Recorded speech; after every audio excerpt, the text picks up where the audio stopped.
اللهم انكر الفاتحة.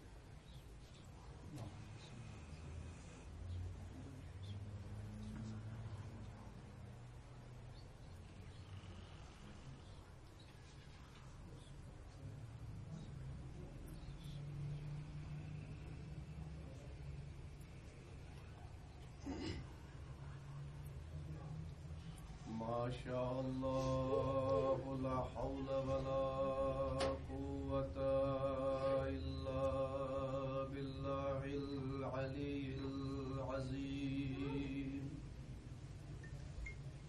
أعوذ بالله من الشيطان الرجيم. بسم الله الرحمن الرحيم.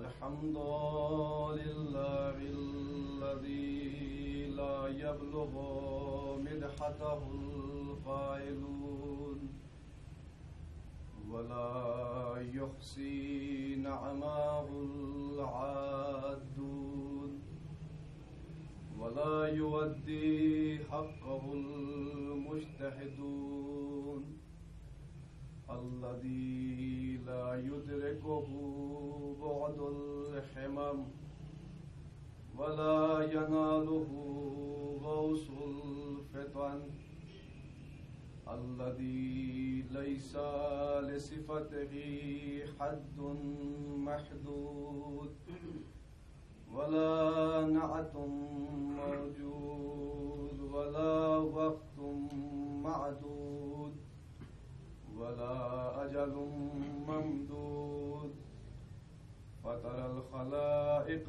بقدرته ونشر الرياح برحمته ووتد بالصخور ميدان أرضه ثم الصلاة والسلام على أشرف الأنبياء والمرسلين والشهداء والصديقين وعلى جميع عباد الله الصالحين محبوب رب المشرقين والمغربين جد الحسنين أبي القاسم محمد. اللهم صل على محمد وآل الطيبين الطاهرين المعصومين المظلومين المنتجبين الأكرمين ولعنة الله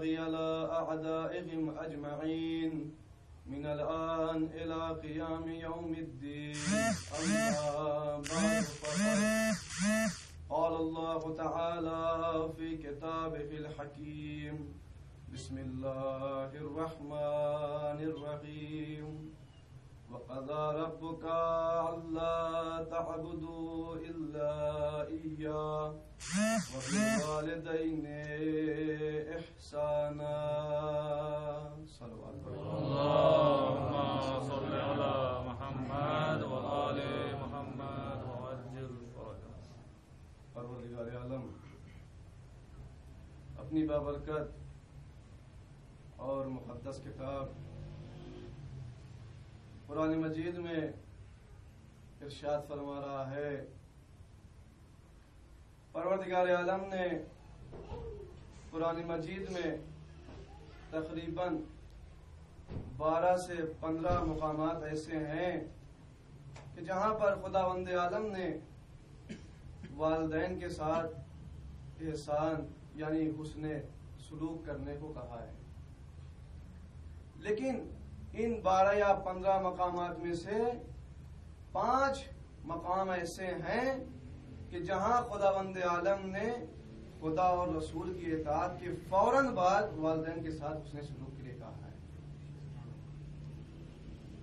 پروردگار عالم نے 5 مقام ایسے ہیں جہاں پہ کہا کہ خدا کی عبادت کرو اور والدین کے ساتھ احسان کرو. کہا تمہارے خدا کا فیصلہ یہ ہے کہ کسی کی عبادت نہ کرو الا ایاہ سوائے اس کے وبالوالدین احسانا اور کیا کرو؟ کہا اپنے والدین کے ساتھ اچھا سلوک کرو. عام طور سے ہم ترجمہ کر دیتے ہیں احسان کرو، لیکن یاد رکھیں کہ ہم جو ترجمہ کرتے ہیں احسان کرو، عربی کا احسان الگ ہے، اردو کا احسان الگ ہے. پروردگار عالم نے آیت میں والدین کا لفظ استعمال کیا. ہمارے اردو زبان کی کمزوری یہ ہے کہ اردو زبان میں والدین کے لیے کوئی ایسا کامن ورڈ 2 in 1 نہیں ہے. مثلا جیسے انگلش میں پیرنٹس، عربی میں والدین، لیکن اردو میں ماں باپ کے لیے میری نظر میں، شاید آپ اگر پتا ہو تو میری اصلاح کریے گا، بہرحال اردو میں ایسا کوئی لفظ نہیں ہے کہ جو ماں اور باپ دونوں پہ صادق آئے. عربی میں والدین، لیکن ماں اور باپ کو کیا کہتے ہیں عربی میں؟ ماں کو ام اور باپ کو اب. پروردگار عالم نے اس آیت میں والدین کا لفظ استعمال کیا. پروردگار یہ بھی کہہ سکتا تھا وَقَضَىٰ رَبُّكَ أَلَّا تَعْبُدُوا إِلَّا إِيَّاهُ وَبِأَبِيكَ وَأُمِّكَ إِحْسَانًا، یا یہ بھی کہہ سکتا تھا بِأُمِّكَ وَبِأَبِيكَ إِحْسَانًا، لیکن پروردگار نے یہ نہیں کہا. کیوں؟ اس لیے کہ اگر پروردگار عالم یہ کہہ دیتا بے ابی کا و ام کا احسانہ تو ترجمہ کرنے والے یہ کہتے چونکہ پروردگار عالم نے پہلے بے ابی کا کہا ہے لہذا باپ کی فضیلت زیادہ ہے. یا اگر پروردگار کہہ دیتا بے ام کا و بے ابی کا احسانہ تو بندہ یہ کہہ دیتا کہ چونکہ ام کا پہلے آیا ہے لہذا باپ سے زیادہ ماں کی فضیلت ہے. لیکن پروردگار عالم نے اس آیت میں والدین کا لفظ استعمال کیا تاکہ یہ طے نہ کر سکو کہ ماں کی فضیلت زیادہ ہے یا باپ کی فضیلت زیادہ ہے. سبحان اللہ سبحان اللہ. اور اس کے بعد پروردگار عالم نے اس آیت میں، آپ جانتے ہیں کہ واحد مذکر غائب کے لیے ہوا کا صیغہ ضمیر استعمال ہوتی ہے، واحد مؤنث غائب کے لیے ہیا کی ضمیر استعمال ہوتی ہے، لیکن پروردگار عالم نے اس آیت میں شروع سے لے کے 23ویں آیت سے لے کے 24ویں آیت کے لاسٹ تک پروردگار عالم نے ہما کی ضمیر استعمال کیا ہے. اور ہما آپ جانتے ہیں کہ مشترک ہے مؤنث و مذکر دونوں میں، تاکہ بندہ یہ طے نہ کر سکے کہ ماں کی فضیلت زیادہ ہے یا باپ کی فضیلت زیادہ ہے. پروردگار بتانا چاہتا ہے کہ اس آیت میں نے جتنے بھی احکام بیان کیے ہیں آگے چل کے میں بھی ذکر کروں گا وہ سب مخصوص ہے ماں اور باپ دونوں سے، والدین سے مخصوص ہیں. یہ فکر نہ کرنا کہ صرف ماں سے مخصوص ہے، یا ہم باپ کے سامنے اف نہ کریں اور ماں کو جو ہے ہم کچھ بھی کہہ دیں، یا ماں کے سامنے اف نہ کریں باپ کو ہم کچھ بھی کہیں، نہیں، بلکہ دونوں برابر ہیں. پھر اس کے بعد آگے کیا پروردگار نے ارشاد فرمایا کہ احسان ہم عام طور سے ترجمہ کر دیتے ہیں کہ اپنے والدین کے ساتھ احسان کرو، جبکہ جو ہم اردو میں احسان استعمال کرتے ہیں اس کو عربی میں کہتے ہیں من. اب دعا میں پڑھتے ہیں من نے کہا علیہ بے حسن اجابتی، اس کو من کہتے ہیں اس احسان کو. اس احسان کے معنی کیا ہے جو عربی میں استعمال ہوا ہے؟ نیکی بلا تحقیق، وہ نیکی کہ جس کی پہل کی جائے. اچھا، اردو میں جو احسان استعمال ہوتا ہے، ایک مثال دوں کہ مثلا میں اصفہان سے چلا اور دلی جان میں پہنچا، وہاں پہ گاڑی کا تیل ختم ہو گیا.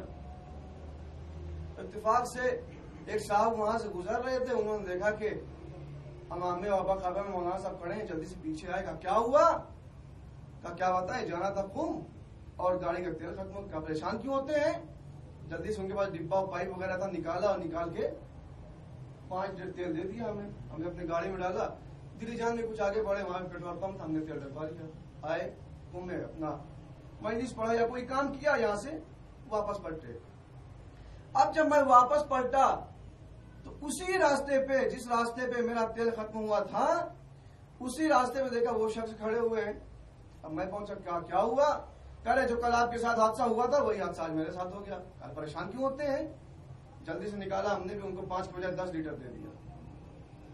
بہرحال روابط اچھے ہوئے، تعلقات برقرار ہوئے، ایک مجلس کا وعدہ مل گیا.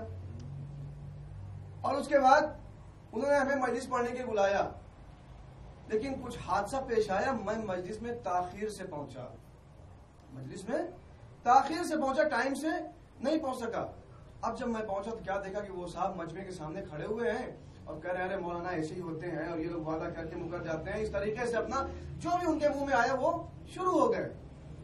پھر انہوں نے جب پیچھے مڑ کے دیکھا، کہا مولانا صاحب دیکھ رہے ہیں، معاف کریے گا، معذرت چاہتے ہیں. وہ ایک مرتبہ ہم نے کہا اب بڑے بے شرم آدمی ہو، احسان فراموش کہیں کہ تمہیں شرم نہیں آتی؟ اگر کل ہم تیل نہ دیے ہوتے تم کو تو سردی میں وہیں ٹھٹر کے مر جاتے رات میں. جو نہیں جانتے تھے وہ بیچارے کہا ہاں مولانا صاحب تو صحیح کہہ رہے ہیں. لیکن جو جانتے تھے انہوں نے کہا مولانا صاحب آپ کے منہ سے یہ بات اچھی نہیں لگتی. کہا کیوں؟ کہا اس لیے کہ آپ نے جو کیا ہے یہ آپ کے ساتھ کل کر چکے تھے. کہا تو کہا اس لیے آپ کے ساتھ یہ کل کر چکے تھے. اب آپ کچھ بھی کر لیں وہ بدلہ ہو سکتا ہے مگر احسان نہیں ہو سکتا. کہا آپ کچھ بھی کر لیں وہ بدلہ ہو سکتا ہے مگر احسان نہیں ہو سکتا. اب آئے کہا مولانا صاحب آپ کے والدین کیسے ہیں؟ ارے ہم کہا مت پوچھو. کیا ہوا؟ کہا ضعیف ہو گئے ہیں, نہ خود سے کھا پاتے ہیں, نہ خود پی پاتے ہیں, نہ چل پاتے ہیں, کوئی کام بھی خود سے نہیں کر پاتے ہیں. میں پھر کیسے ہوتا ہے؟ کہا میں کھلاتا ہوں, میں کپڑا پہناتا ہوں, میں ہی ان کو واکنگ کراتا ہوں, سب کام میں کرتا ہوں. انہوں نے کہا ارے واہ ماشاءاللہ ماشاءاللہ, آپ تو اپنے والدین کے ساتھ بڑا احسان کر رہے ہیں. آپ تو اپنے والدین کے ساتھ بڑا احسان کر رہے ہیں. جواب کیا ہوگا؟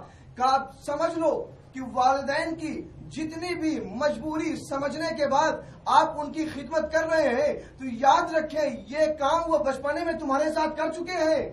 اب تم ان کی مجبوری سمجھنے کے بعد ان کے ساتھ جتنا بھی کام کر لو وہ بدلہ تو ہو سکتا ہے مگر احسان نہیں ہو سکتا. صلوات پڑھیں گے محمد وآل محمد.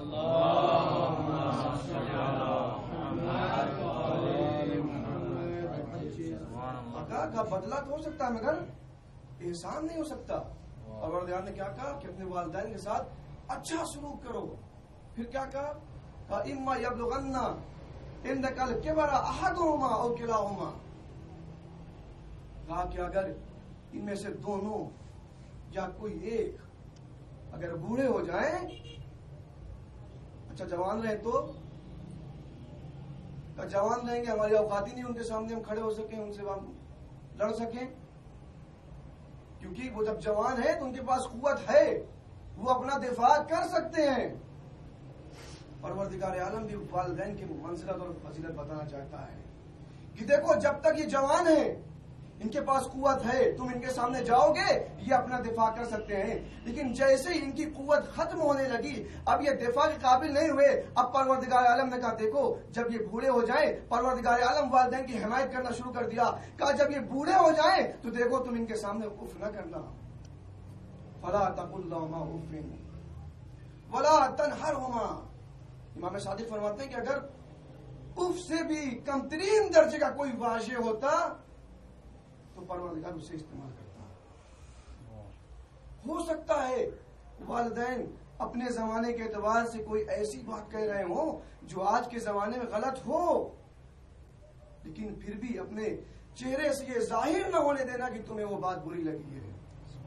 عام طور سے والدین میں اور بچوں میں 20, 25, 30 سال کا ڈفرینس ہوتا ہے.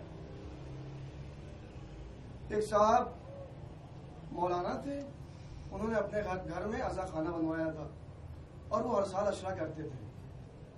ان کے 2 بچے باہر تھے, ایک لڑکا ان کا وکیل تھا. بہرحال جب ان کے مولانا صاحب کا والد صاحب کا انتقال ہوا تو ایک مولانا صاحب مجلس پڑھنے کے لیے وہاں گئے تو ایک مرتبہ انہوں نے کہا کہ مولانا صاحب اگر آپ کبھی اگر ہمارے عزا خانے میں اشرا پڑھنے آئے ہوں تو بتا دیں تاکہ آپ کا جو حساب باقی بچا ہو ہم اس کو دے دیں آپ کو. آپ ایسا کیوں کہہ رہے ہیں؟ کہا نہیں مولانا صاحب یہ آپ ہی کے ساتھ نہیں, ہمارے ابا ہمارے ساتھ بھی کرتے تھے. کہا کیسے کرتے تھے؟ کہا مثلا میں علامہ مجلسی سے چلا کاوے سے ابتاد و تنس نہیں ہوگا, کہا وہ جوڑ کر 5 تومان اضافی 5 روپیہ اضافی دے دیتے تھے. تو یہ ہمارے والد صاحب ہمارے ساتھ بھی کرتے. کہا تمہارے ساتھ کیسے کرتے تھے؟ تو کہا 5 روپیہ دیتے تھے اور کہتے تھے جاؤ 2 بنیائن لے کے آؤ, 2 بنیائن لے کے آؤ. اور کیا کرتے تم؟ کہا ہم بھی جاتے تھے اپنے پاس سے پیسہ ملا کے بنیائن لا کے 2 بنیائن دے دیتے, بعد میں جو ہے 50 پیسہ واپس دے دیتے تھے. ابا بھی خود کی 4.5 روپیہ میں 2 بنیائن مل گئی. پروردگار یہی بتانا چاہتا ہے. کہا دیکھو ہو سکتا ہے وہ اپنے زمانے کے اعتبار سے کوئی ایسی چیز کہہ رہے ہوں جو اس زمانے میں قابل قبول تھی, لیکن اس زمانے میں وہ قابل قبول نہیں ہے, اس زمانے میں وہ غلط ہے. لیکن غلط ہونے کے باوجود تم اپنے عمل سے ایسا ظاہر نہ ہونے دینا کہ تمہیں وہ چیز بری لگی ہے. اس بات کی طرف اشارہ فلا تقل لهما اف ولا تنهرهما. اور ان کو جھڑکنا بھی نہیں. وَقُلْ لَهُمَا قَوْلًا كَرِيمًا, کہ ان کے ساتھ جب گفتگو کرنا تو نرمی سے گفتگو کرنا. اچھا پھر اس کے بعد وَاخْفِضْ لَهُمَا جَنَاحَ الذُّلِّ مِنَ الرَّحْمَةِ, پروردگار عالم فرماتا ہے کہ جب ان کے سامنے جاؤ تو اپنے شانے کو ذلت کے ساتھ اس طریقے سے خم کرو کہ اس میں سے محبت ٹپک رہی ہو. پروردگار تو نے کہا ان کے ساتھ اچھا سلوک کریں, کیا, اوف نہ کریں, اوف نہیں کیا, کبھی نہیں جھڑکا, ہمیشہ قول کریم ان کے سامنے پیش کیا. اب یہ کیا کہ اب جائیں تو اپنا شانہ جو ہے خم کر کے جائیں, یہ کون سی بات ہوئی؟ اس لیے تاکہ پتہ چل سکے کہ باپ کون ہے, بیٹا کون ہے. ابھی میں مثال دیتا ہوں, بات واضح ہو جائے گی. ایک والد صاحب بڑا ہریالی میں انہوں نے زندگی گزاری, جسم لاغر, پتلے دبلے, داڑھی کلین, بال جو سفید ہوا اس میں خضاب کر لیا, جیسے 30 سال پہلے دکھتے تھے ویسے آج بھی دکھ رہے ہیں. ایک بیٹا جو بھاری بلند کا تھا جلدی تھل تھل ہو گیا, داڑھی بہت زیادہ تھی, پڑھائی بہت زیادہ کی, چشمہ لگ گیا, پرفیوم بہت زیادہ یوز کرتے تھے, داڑھی بھی سفید ہو گئی. تو اب کیا ہوا, جب باپ کے سامنے بیٹھ رہے ہیں اب کوئی سمجھ نہیں پا رہا کہ بھائی بھائی ہیں یا باپ بیٹے ہیں.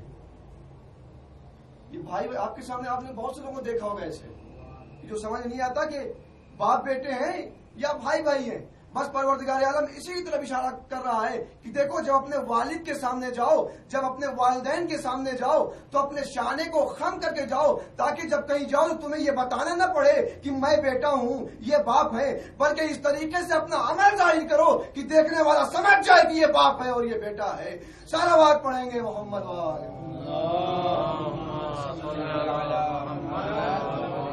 سامنے والا ہمارے عمل سے یہ سمجھ جائے کہ یہ باپ ہے اور یہ بیٹا ہے. ایک صاحب نے آئی ایس کیا, آئی ایس کرنے کے بعد ڈی ایم بن گئے, اور ڈی ایم کا بنگلہ تو آپ جانتے ہی ہیں. ان کے ابا بیچارے وہ پرانے زمانے کے اپنا دھوتی ووتی پہنتے تھے, اور گنے کا اور گڑ کا سیزن آیا, وہ لے کے چلے کہ چلے اپنے بچے کو دے دیں, وہاں ڈی ایم آفس میں بیٹھے, وہاں کہاں گڑ گنا ملے گا, تو لے کے چلے. اب جیسے ہی صاحبزادے نے دیکھا دور سے, کہا رہے ابھی سب کو پتہ چل جائے گا ہمارے ابا اتنے بڑے دیہاتی ہیں, ابھی ہماری بےزتی ہو جائے گی سب. جلدی سے اپنے ایک نوکر کو بھیجا, کہا جاؤ, اور جانے کے بعد وہ ہمارے ابا کا نوکر آ رہا ہے, اس سے جو ہے وہ سامان لے لو. عزیزو کیسا بھی ہو وہ ہمارا باپ ہے. چوتھے امام رسالہ حقوق میں فرماتے ہیں, کہتے ہیں وَأَمَّا الْحَقُّ أَبِيكَ, تمہارے باپ کا حق کیا ہے؟ کہا أَنَّ أَبَاكَ اصل النعمہ, تمہارا باپ نعمت کی بنیاد اصل ہے. تم کچھ بھی بن جاؤ, ڈی ایم بن جاؤ, چیف منسٹر بن جاؤ, کچھ بھی بن جاؤ, کتنی بھی ترقی میں پہنچ جاؤ, لیکن اس کی اصل, اس کی بنیاد تمہارا باپ ہے. کبھی ترقی میں جانے کے بعد اپنے آپ کو غرور میں نہ آنے دینا, ورنہ سارے عمل برباد ہو جاتے ہیں. امام نے, آپ جانتے ہیں دعائے مکارم الاخلاق میں امام نے آخر میں بے قدر جملہ استعمال ہوا ہے. امام نے فرمایا کہ پروردگار جتنی مقدار میں اس دنیا میں لوگوں کے درمیان مجھے عزت دے رہا ہے, جتنی مقدار میں عزت دے رہا ہے, اتنی ہی مقدار میں مجھے اپنے نفس میں ذلیل کر دے, تاکہ غرور پیدا نہ ہو سکے. غرور انسان کے سارے عمل کو برباد کر دیتا ہے. آپ کو ایک روایت سناتا ہوں, امام صادق سے روایت ہے, فرماتے ہیں کہ دخل الرجلان المسجد, دو مرد مسجد میں داخل ہوئے, احدہما العابد والآخر فاسق, ان میں سے ایک عابد تھا اور دوسرا فاسق تھا. فخرج من المسجد, اور دونوں مسجد سے خارج ہوئے. پھر کیا ہوا؟ کہا العابد فاسق والفاسق صدیق, عابد فاسق ہو گیا اور فاسق صدیق ہو گیا. کہا یہ کیسے ممکن ہے؟ کہا اس لیے کہ جب فاسق مسجد میں داخل ہوا تو جانے کے بعد وہ توبہ اور استغفر اللہ کرتا رہا, خدا اپنے گناہوں پہ شرمندہ تھا, پروردگار مجھے معاف کر دے. لیکن جب عابد گیا کہا والعابد مدلا بعبادت، عابد اپنی عبادت پہ غرور کر رہا تھا، تو آپ نے دیکھا کہ ایک فاسق شرمندگی کی بنا پہ وہ عابد ہو گیا اور ایک عابد غرور کی بنا پر فاسق ہو گیا۔ یقیناً ہمارے عمل سارے برباد ہو جاتے ہیں غرور کی بنا پہ۔ ہمارے عمل میں خلوص ہونا چاہیے۔ الناس کلہم ہالکون، روایت میں ہے کہ تمام لوگ ہلاک ہو جائیں گے، تمام لوگ ہلاک ہو جائیں گے۔ اچھا پھر بچے گا کون؟ یہ ہلاک نجات کے مقابلے میں ہے، نہ کہ حیات کے مقابلے میں۔ کہا تمام لوگ ہلاک ہو جائیں گے، کہا بچے گا کون؟ کہا الا العالمون، عالم بچیں گے۔ ہم تو خوش ہو گئے کہ ہم تو بچ جائیں گے۔ کہا نہیں، خوش ہونے کی ضرورت نہیں ہے، العالمون کلہم ہالکون، عالم بھی سب کے سب ہلاک ہو جائیں گے۔ پھر کون بچے گا؟ الا العاملون، مگر یہ کہ وہ لوگ جو عمل کرتے ہوں گے۔ اچھا عمل کرنے والے بھی خوش، کہا خوش فہمی نہ رہو، والعاملون کلہم ہالکون، عمل کرنے والے بھی سب کے سب ہلاک ہو جائیں گے۔ پھر کون بچے گا؟ الا المخلصون، وہ کہ جن کا عمل خالص ہوگا، اور صرف اتنا ہی نہیں کہ عمل خالص ہو، الا المخلصون علی خطر عظیم، کہ مخلصین وہ جو ڈرتے ہوں گے، کہیں ایسا نہ ہو کہ کوئی خطرہ پیش آ جائے، شیطان بہکا دے اور پھر سارا عمل برباد ہو جائے۔ اپنی بات کی طرف پلٹتے ہوئے کیا کہا خداوند عالم نے کہ آؤ اور آنے کے بعد شانے کو خم کرو اس طریقے سے کہ جیسے اس میں سے محبت ٹپک رہی ہو۔ اچھا ایک بچہ جس نے اس آیت پہ پورا عمل کیا، ہمیشہ اچھا سلوک کیا، کبھی اف بھی نہیں کیا، چھڑکا بھی نہیں، ہمیشہ اچھے سے بات کیا، شانہ خم کر کے گیا، اب اس کے بعد بیٹھ کے سوچ رہا ہے ہم نے حق ادا کر دیا۔ قرآن کہہ رہا ہے کچھ بھی کر دو تم حق ادا نہیں کر سکتے ہو۔ کیوں نہیں ادا کر سکتے ہیں؟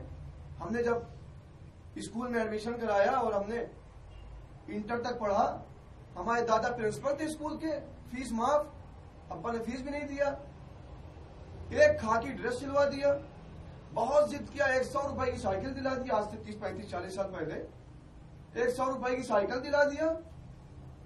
پھر ہم جب آگے بڑھے، ہم نے گریجویشن کیا، 50 روپے فیس تھی، وہ ابا نے دیا پوری۔ اس کے بعد ہم نے آگے کی پڑھائی کیا اور ہم نے انٹرنس ایگزام دیا، ہماری اسکالرشپ بھی وصول ہو گئی، اور اس کے بعد ہم نے ڈاکٹریٹ کیا۔ آج ہم ڈاکٹر ہو گئے، ہماری روز جو ہے ہم 2-3 آپریشن تو ہم کر ہی لیتے ہیں۔ کہتا ہے کہ ہماری پوری زندگی میں ہمارے ابا نے ہمارے اوپر بہت زیادہ مان کے رکھنے تھے، 20,000 روپے خرچ کیا۔ ہم نے کیا کیا؟ جب ہم ڈاکٹر ہوئے تو آئے، اور آنے کے بعد بہترین ٹور اینڈ ٹریولز والوں کو ڈھونڈا اور اماں ابا کا پاسپورٹ منگا دیا، کہا کہ سال میں جتنی بار بھی حج اور عمرہ کا قافلہ جائے، زیارت کا قافلہ جائے، ہمارے ابا اماں ضرور جائیں گے۔ ابا نے سائیکل دلایا تھا، 50 لاکھ کی گاڑی جو ہے بہترین خرید کے ود ڈرائیور دے دیا، کہا جہاں ہمارے ابا اماں چاہیں لے کے گھمانا جا کے۔ ابا نے ایک خاکی ڈریس سلوایا تھا، بہترین ریمان کی شیروانی سلوا کے دے دیا، 25-30 ہزار کی چھڑی دے دیا۔ ایسا ابا نے کیا کیا تھا؟ کہا 20,000 روپے پوری زندگی میں خرچہ کیا تھا، ہم نے ایک سال میں 50-70 لاکھ جو ہے ہم نے خرچہ کر دیا۔ اب بیٹھ کے سوچ رہے حق ادا ہو گیا۔ قرآن کہہ رہا کہ تم 50 لاکھ نہیں، تم 50 ارب بھی خرچ کر لو، لیکن اپنے والدین کا حق ادا نہیں کر سکتے۔ یہ کون سی چیز ہے کہ حق ادا نہیں کر سکتے؟ کہا یہ بتاؤ، پہلے تم یہ طے کرو کہ تم نے جو سب کام کیا ہے، 50 60 70 لاکھ تم نے جو خرچہ کیا ہے، پہلے تم یہ مشخص کرو کہ تم نے والدین کے لیے کیا ہے یا اپنے لیے کیا ہے۔ پہلے یہ تو معین کرو کہ والدین کے اندر جو خلوص تھا، جو محبت تھی، اس وقت دیکھتے وقت وہ تمہارے اندر تھی یا نہیں تھی؟ ایک انسان ہے جو رکشہ چلاتا ہے، آمدنی کتنی اس کی؟ آج سے 40-50 سال پہلے 20 روپیہ دن بھر کی آمدنی، 15 روپے کا روز کا راشن لینا ہے اس کو، 5 روپے بچتا ہے، وہ اپنا جیب میں رکھ کے چلا گھر کی طرف۔ راستے میں پہنچا، کیا دیکھا کہ ایک ٹھیلا والا آم لگائے کھڑا ہوا ہے۔ جیسے ہی آم کو دیکھا، ذہن میں خیال آیا کہ ابھی گھر جاؤں گا، 2 سال کا بچہ بھی ہے، 2 سال کا بچہ بھی ہے۔ گیا اترا، کہا کہ 100 گرام کا دشہری اٹھایا، کہا کتنے کا ہے؟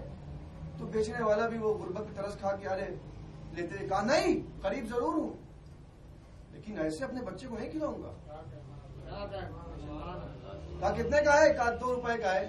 اس نے دیا اور دے کے ہم چلا گھر گیا، سامان زوجہ کو دیا، بچے کو گود بھی 2 سال کا بچہ گود میں دیا، اور لینے کے بعد آیا ہینڈ پمپ چلایا، آم کو دھلا اور باریک باریک پیس میں کاٹنا شروع کیا. توجہ کریے گا، ایک باپ کیا کیفیت ہوتی ہے باپ کے اندر. ایسے امام حسین نے نہیں کہا تھا کاش تم صاحب اولاد ہوتے تو تمہیں اندازہ ہوتا. باریک باریک پیس میں کاٹنا شروع کیا، اور اس کے بعد جیسے ہی پہلا ٹکڑا اپنے بچے کے منہ میں رکھا، اب جب بچے کو زندگی میں پہلی بار آم کا ٹیسٹ ملا، بچہ مسکرایا. جیسے ہی بچہ مسکرایا، باپ کی آنکھوں سے عشق کے موتی ٹپکے، اور اس کے بعد ایک مرتبہ اپنی زوجہ کی طرف دیکھ کے کہتا ہے خوش ہو کے، دیکھو دیکھو ماشاءاللہ ماشاءاللہ، ہمارا بچہ اب آم کھانے کے قابل ہو گیا، ہمارا بچہ اب آم کھانے کے لائق ہو گیا. اچھا ابھی ڈاکٹر صاحب تھے، انہوں نے کیا کیا، جب وہاں سے پلٹے تو انہوں نے دیکھا کہ ایک پیٹی آم رکھا ہوا دکان میں رکھ کے، کہا کہ کتنا کلو ہے ایک پیٹی میں؟ کہا کہ 35 کلو. کہا کتنے کا؟ 700 روپیہ کا مثلا. کہا گاڑی میں رکھ دو. گاڑی میں رکھ دیا. گھر پہنچے، نوکر سے کہا جا کے ہمارے ابا کے کمرے میں رکھ دو اس کو، اور ابا سے کہنا جتنا دل کرے کھائیں، جتنا دل کرے کھائیں، اپنے پرانے دوستوں کو بھی بلا لیں، سب کو کھلائیں، ختم ہوگا پھر آ جائے گا. اب تو ہم روز جاتے ہیں اسی راستے سے، ہم روز لے چلے آئیں گے. اس کے بعد اب یہ سوچ رہے ہیں کہ ابا نے کتنا کھلایا تھا؟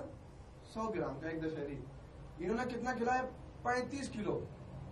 پھر سوچ رہے ہیں کہ حق ادا ہو گیا. ایک مرتبہ قرآن کہے گا نہیں، تم نے حساب صحیح نہیں کیا، تم نے سائیکل کا حساب کار سے تو کر دیا، تم نے خاکی ڈریس کا حساب ریمان کی شیروانی سے تو کر دیا، تم نے 100 گرام آم کا حساب تم نے 35 کلو سے کر دیا. لیکن یہ بتاؤ وہ آم دیتے وقت کیا تمہارے اندر بھی وہی کیفیت تھی جو پہلا پیس اس نے جب کاٹ کے تمہارے منہ میں رکھا تھا اور اس کے آنکھوں سے عشق کے موتی ٹپکے تھے؟ کیا تمہارے اندر بھی وہی کیفیت تھی؟ تم ساری چیزوں کا جواب تو دے سکتے ہو، تم سائیکل کا جواب کار سے دے سکتے ہو، تم شہید سالس کی زیارت کا جواب حج و عمرے سے دے سکتے ہو، تم خاکی ڈریس کا جواب تو تم ریمان کی شیروانی سے دے سکتے ہو، لیکن جو محبت اس وقت باپ کے اندر تھی اس محبت کا جواب تم کیسے دو گے؟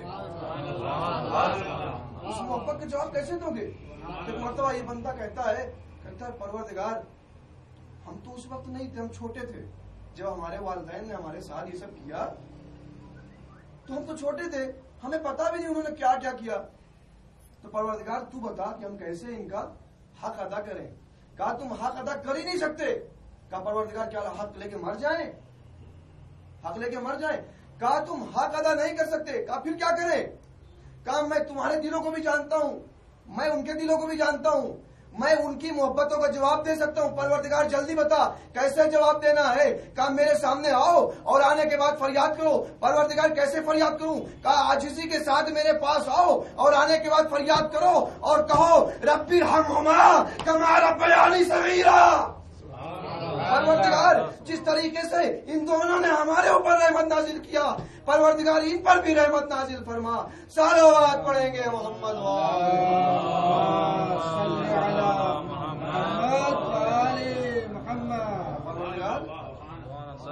ایسا ادا کرے. کہا آؤ اور آنے کے بعد میرے سامنے آ کے دعا کرو. کم سے کم ہم پورا دن نہ صحیح تو ہم اپنی نمازوں میں قنوت میں ہم یہ کر سکتے ہیں اپنے والدین کے لیے دعا رب ارحمہما کما ربیانی صغیرا. والدین سے عاجز آ جائیں. اپنے والد سے عاجز آ گیا. اب دیکھیے گا کہ اگر ہم اپنے والدین کے ساتھ آج اگر کچھ غلط برتاؤ کرتے ہیں تو یہ آپ یقین جان لیجئے کل ہمارے ساتھ ہونا ہے، کل ہمارے ساتھ ہونا ہے. عربستان کا ایک بندہ تھا اور وہ اپنے والد سے عاجز آ گیا. اس نے کیا کیا؟ اپنے والد کو ایک اونٹ پہ باندھ دیا اور باندھ کے کہا کہ چھوڑ کے آتے ہیں صحرا میں جا کے، اور لے کے چلا. اب جیسے ہی ایک صحرا کراس کیا، عربستان میں ایسا ہوتا ہے ایک صحرا ہوتا ہے، اس کے بعد دوسرا صحرا شروع ہوتا ہے، پھر تیسرا صحرا شروع ہوتا ہے. ایک صحرا کراس کیا، دوسرے صحرا میں داخل ہوا. دوسرا صحرا کراس کیا، تیسرے صحرا میں داخل ہوا. اب جیسے ہی وہ تیسرے صحرا میں پہنچا، ایک مرتبہ وہ باپ جو اونٹ کی پشت پر بندھا ہوا تھا نحیف سی آواز میں کہتا ہے کہ میرے بچے اب کتنا آگے لے کے جاؤ گے؟ میں تو اپنے باپ کو یہیں تک لے کر آیا تھا. میں اپنے باپ کو یہیں تک لے کے آیا تھا، اب کتنا آگے لے کر جاؤ گے؟ اور ہم یہ فکر کرتے ہیں کہ ہم اپنے والدین کا حق ادا کر دیں گے. ایسے ہی ایک بچہ آیا اور بس آخری بات کیا آیا ہونے کے بعد کہا ہم تمہارے احسان جو ہے جو آپ نے ہمارے ساتھ کیا ہم اس کا حق ادا کرنا چاہتے ہیں. کہا بیٹا تم کبھی حق نہیں ادا کر سکتے. کہا نہیں ہم ادا کرنا چاہتے. کہا وقت آئے گا دیکھ لیں گے. ایک دن چھت پہ بیٹھے تھے باپ بیٹے دونوں، تو باپ نے دور سے دیکھا کہ ایک پیڑ پہ ایک کوا بیٹھا ہوا ہے. ایک مرتبہ اپنے بچے سے کہا بیٹا دیکھو وہ کبوتر کتنا خوبصورت ہے. تو بچے نے کہا کہ بابا وہ کبوتر نہیں وہ کوا ہے. کہا نہیں وہ کبوتر ہے. جب باپ نے 3-4 بار کہا کوے وہ کبوتر، تو ایک مرتبہ بیٹا کہتا ہے ارے تمہارا دماغ خراب ہو گیا ہے، ایک زیادہ ہو گئی ہے تمہاری، تمہیں دکھائی دے رہا میں اتنی دیر سے کہہ رہا ہوں کہ وہ کوا ہے کبوتر نہیں ہے، تم ایک ہی رٹ لگائے ہو کہ نہیں وہ کبوتر ہے کبوتر ہے. کہا تم کیا کہتے تھے؟ تم میرا احسان ادا کرو گے، تم حق ادا کرو گے. تمہیں یاد نہیں ہے کہ جب تم میرے ساتھ اونی پکڑ کے چلتے تھے اور اس وقت تم دن میں سورج کو دیکھ کے تم یہ کہتے تھے بابا چاند، تم 10 بار سورج کو چاند کہتے تھے، میں کہتا تھا ہاں چاند ہے. تم دن میں مجھے ستارے دکھایا کرتے تھے تو میں کہتا تھا ہاں ستارے ہیں. آج میں نے 2-3 بار ایک کو کبوتر کہہ دیا تو تم ہمیں فحش الفاظ جو ہے اس طریقے سے تم ہم سے بات کرنے لگے. تو جان لو کبھی کوئی بیٹا کبھی باپ کا حق نہیں ادا. ایک بچے نے اپنے والدہ کی مجلس برپا کی ہے سارے ثواب کی. خدا مرحومہ کے درجات کو بلند فرمائے، جوار معصومہ میں جگہ عنایت فرمائے. عزیزو بس 3 مقام باپ کی محبت بیان کر کے اور ایک مقام آخر میں ماں کی محبت کا بیان کر کے آپ کی رحمتوں کو تمام کر دوں گا. میں نے عرض کیا تھا کہ جس وقت ایک باپ اپنے بچے کو جب پہلا ٹکڑا کھلا رہا تھا اس وقت باپ کی آنکھوں سے آنسو ٹپکے تھے. وہ کیفیت عزیزان گرامی اندازہ کوئی نہیں لگا سکتا، صرف وہی اندازہ لگا سکتا ہے جو خود باپ. جب جناب علی اکبر نے کہا تو بابا کیوں آ رہے ہیں؟ امام حسین نے کیا کہا تھا؟ بیٹا کاش تم صاحب اولاد ہوتے تو تمہیں اندازہ ہوتا کہ جوان بیٹے کو میدان موت کی طرف بھیجنے میں کیا کیفیت ہے. علماء بیان فرماتے ہیں کہ علی اکبر جب پلٹ کے آئے اور آنے کے بعد سوال آپ کیا تو اس کی الگ الگ وجوہات، الگ الگ علت مختلف علماء نے بیان کی ہے. ایک علت میں نے بھی پڑھی ہے، میں آپ کے سامنے پیش کرنا چاہتا ہوں کہ جب بچہ چھوٹا ہوتا ہے اور بچہ کوئی بہت بڑا کارنامہ انجام دیتا ہے، مثلا اسکول میں ٹاپ آ گیا یا بچپنے سے بچہ 9واں پڑھنے لگا مجمع میں جا کے، تو جب باپ بہت زیادہ خوش ہو جاتا ہے تو بچے کے گال پہ بوسہ لیتا ہے، بچے کی پیشانی پہ بوسہ لیتا ہے، اس کے ساتھ ساتھ بچے کے رخسار پہ بھی بوسہ لیتا ہے. لیکن وہی بچہ جب بڑا ہو جاتا ہے تو باپ بوسہ تو لیتا ہے لیکن رخسار پہ بوسہ نہیں لیتا ہے. باپ رخسار پہ جوان بچے کو بوسہ نہیں لیتا ہے. ارباب اعزت جب علی اکبر پلٹ کے آئے تو علماء بیان فرماتے ہیں کہ علی اکبر جب پلٹ کے آئے تو کم سے کم 100 یا 200 دشمنوں کو جہنم بھیج کے آئے. اور اس کے بعد جب پلٹ کے آئے ہیں تو امام حسین ایک مرتبہ علی اکبر ایک بہت بڑا کارنامہ انجام دے کے آئے. اب امام حسین علی اکبر کو پیار کرنا چاہتے ہیں. امام حسین موقع ڈھونڈ رہے تھے، کوئی ایسا موقع ملے کہ میں علی اکبر کو پیار کر سکوں، علی اکبر کی تعریف کر سکوں. اب جیسے ہی علی اکبر پلٹ کے آئے اور نہ بیان فرماتے جیسے ہی علی اکبر آئے اور آنے کے بعد کہا بابا پیاس لگی ہے. امام حسین نے بڑھ کر علی اکبر کو کلیجے سے لگایا اور اپنی زبان کو علی اکبر کے منہ میں ڈال دیا. جزاکم ربکم خیر الجزا، خدا تمہیں کوئی غم نہ دے سوائے غم شہید الشہداء کے. عزیزو دوسرا مرحلہ ایک باپ اور بیٹے کی محبت. امام حسین میدان میں آئے شیش ماہی کو لے کر اور آنے کے بعد کہا اے فوج جفاکار، اگر تمہاری نظر میں حسین قصوروار ہے، اگر تمہاری نظر میں حسین خطا کار ہے، تو اس بچے کی کیا خطا ہے؟ اس کی ماں کا دودھ خشک ہو گیا ہے، اگر تم میں کوئی صاحب اولاد ہو تو آنے کے بعد اس بچے کو پانی پلا دے۔ ہاں ارباب اعزاز کوئی جواب نہ آیا۔ تاریخ کہتی ہے امام حسین علیہ السلام نے عرب کی اس جلتی ہوئی زمین پر کہ اگر رائی کا ایک دانہ ڈال دیا جائے تو وہ بھن جاتا تھا، امام حسین علیہ السلام نے علی اصغر کو جلتی ہوئی زمین پر لٹایا۔ اب علی اصغر مثل ماہیے پہ آپ تڑپنے لگے، باپ کا دل تھا، برداشت نہ ہو سکا، ایک مرتبہ اٹھایا، کلیجے سے لگایا، اے میرے لال تم بھی تو حجت خدا کے فرزند ہو، اپنی حجت کو تمام کر دو۔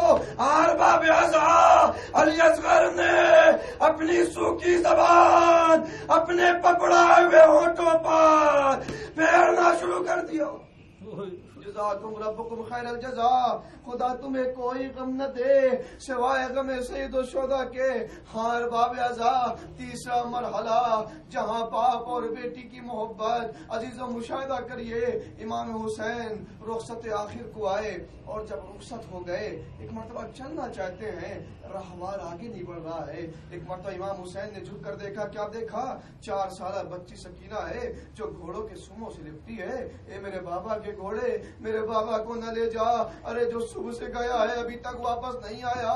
حسین گھوڑے سے اترے، اے میری لاڈلی تم نے اپنے بابا کو رخصت کر دیا تھا، اب کیوں آئی ہو؟ ایک مرتبہ سکینہ نے ایک جملہ کہا، اے بابا ایک بار ایسے پیار کرو جیسے یتیموں کے ساتھ کیا جاتا ہے۔ حسین نے کہا، اے میری لاڈلی ابھی تمہارا بابا زندہ ہے۔ ہاں ارباب اعظم ایک جملہ کہوں گا، سکینہ اپنے بابا کو پیار کرنے کے لیے خیمے میں بھی کہہ سکتی تھی، کیا وجہ ہے کہ سکینہ نے باہر آ کے کہا؟ ہاں ارباب اعزاز علماء بیان فرماتے ہیں آل محمد کے گھرانے کی پلی ہوئی تھی، بچی نے کہا کہ اگر میرا باپ مجھے خیمے میں پیار کرتا، وہاں باس کا یتیم موجود تھا، وہاں مسلم کی یتیمہ موجود تھی۔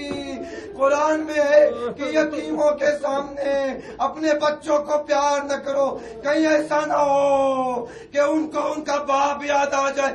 اے بابا ارے یہاں تو کوئی نہیں ہے، ایک بار ایسے پیار کرو جیسے یتیموں کے ساتھ کیا۔ ارباب اعزاز آپ جانتے ہیں کہ حسین جلتی ہوئی زمین پہ لیٹ گئے، سکینہ کو سینے پہ لٹایا، اے میری لاڈلی آ میرے سینے پہ سو جا۔ جزاکم ربکم خیر الجزا، خدا تمہیں کوئی غم نہ دے سوائے غم سید الشہداء کے۔ ہاں ارباب اعزاز بس آخری روایت و من رحمتوں کو تمام کیا۔ ایک ماں ہے، ماں کی محبت اپنے بچوں کے لیے۔ ہاں ارباب اعزاز جب سیدہ اس دنیا سے رخصت ہوئی اور علی نے سارے فرائض انجام دیے اور اس کے بعد فرمایا میرے بچوں آؤ، اور آنے کے بعد ماں کا آخری دیدار کر لو، ماں سے رخصت ہو لو۔ بچے آگے بڑھے، زینب آگے بڑھی، اماں سے لپٹی، رخصت ہوئی، ام کلثوم آگے بڑھی، اماں سے لپٹی، گریہ کیا، رخصت ہوئی۔ ہاں ارباب اعزاز امام حسن و امام حسین جناب شہزادی کونین کے قریب گئے، ایک جملہ کا، اماں نانا سے ملاقات ہو ہمارا سلام کہنا، ارے اماں نانا سے کہنا، ارے ہم آپ کے جانے کے بعد ہم دونوں بھائی یتیم ہو گئے۔ مقتل کے جملے ہیں، بندے کفن ٹوٹے، 2 ہاتھ نمودار ہوئے، آجا میرے لال میرے سینے سے لگ جا۔ دونوں بچے ماں کے سینے سے لپٹ گئے، گریہ بلند ہوا، یا زہرا یا علی، انا للہ و انا الیہ راجعون۔ رزق بقضاء